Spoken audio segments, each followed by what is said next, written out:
गुरु प्यारी साध संगत जी, राधा स्वामी। बाबा जी वहां से चलकर आगरा पहुंचे, परंतु अपनी लंबी खोज पूरी होने की खुशी और संत से भेंट करने की उत्सुकता में आगरा के उस संत का नाम व पता पूछना तक भूल गए थे। इसलिए आगरा पहुंचने पर भी खोज अधूरी थी और अभी चिंता और कठिनाई बाकी थी। आगरा के उस संत के मकान, गली, बाजार तथा स्थान का तो पता था नहीं, और जिस किसी से पूछते वह यही कहता कि मुझे मालूम नहीं। हर गली, बाजार व मोहल्ले में खोज शुरू कर दी। कई दिन भटकते रहे, अजीब परेशानी थी। एक दिन यमुना नदी के किनारे बैठे सोच रहे थे कि अब क्या करें। हारकर मालिक से प्रार्थना करने लगे कि हे मालिक, मेरी तलाश का तो अब अंत हो चुका है, अब तो तू ही दया कर। हृदय सतगुरु की प्राप्ति के लिए व्याकुल था। आंखों में आंसू भर आए थे। तभी पास ही स्नान कर रहे दो व्यक्तियों की बातचीत सुनाई दी। वे आपस में उन्हीं महात्मा के सत्संग की महिमा कर रहे थे जिनकी बाबा जी को तलाश थी। बाबा जी कहा करते थे कि ये सारा कौतुक स्वामी जी महाराज की अपनी मौज से ही हुआ था।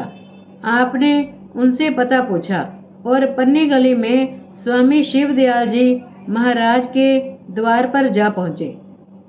जब बाबा जयमल सिंह जी वहां पहुंचे, उस समय स्वामी जी महाराज सत्संग में विराजमान थे।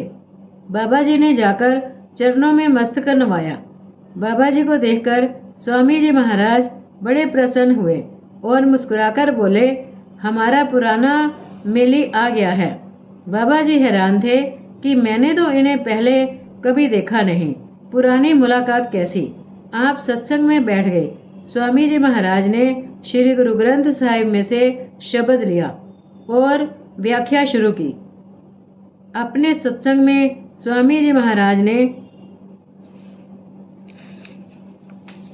5 नाम का भेद, आंतरिक मंजिलों का हाल, धुन, शब्द आदि की इतनी स्पष्ट व्याख्या की कि एक ही सत्संग में बाबा जी को विश्वास हो गया कि जिन महापुरुष की उनको अरसे से तलाश थी, वह परमपिता परमात्मा की कृपा से आज मिल गए हैं।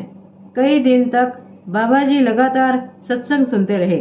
स्वामी जी महाराज की मोहक मूरत दिल में बस गई, परंतु अभी तक उनसे कोई ज्यादा बातचीत नहीं की थी। एक विचार बाबा जी के मन में बार बार आता रहता था कि मैं सिख हूँ और ये मोने हैं, क्या मैं मोने को गुरु धारण करूं?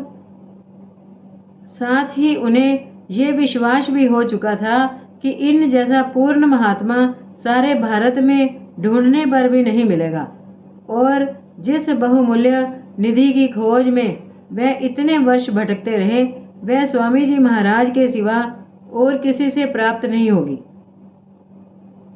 इसी सोच विचार में कई दिन बीत गए। आखिर स्वामी जी महाराज ने खुद ही एक दिन कृपा करके बड़े प्यार के साथ आपसे पूछा, क्यों बेटा, अभी तक सिख और मोने के सवाल का फैसला तुम्हारे दिल ने किया या नहीं? इतना सुनना था कि बाबा जी की आंखों से प्रेम के आंसुओं की धारा उमड़ पड़ी, जो किसी प्रकार थम ही नहीं रही थी। स्वामी जी महाराज ने धीरज बंधाते हुए फरमाया, सत्य की खोज करनी चाहिए। बाहर बातों में उलझकर कई बार सत्य के खोजी असलियत से दूर रह जाते हैं। तुम ही सोचो कि सिर पर लंबे केश या सिर मुंडा देने से परमात्मा की प्राप्ति में क्या अंतर आ सकता है? हमें वाहिगुरु से मिलना है या बालों से बंधना है? शरीयत का पालन एक हद तक ही ठीक है। अगर इसी को मकसद मान लोगे तो हकीकत से कोसों दूर रह जाओगे। बाबा जी के हृदय में प्रेम की भावना ऐसी उमड़ी कि आपने उठकर अपना मस्तक स्वामी जी महाराज के पवित्र चरणों पर रख दिया और उस दयाल ने दया और मेहर के साथ अपने दोनों हाथ उनके सिर पर रख दिए।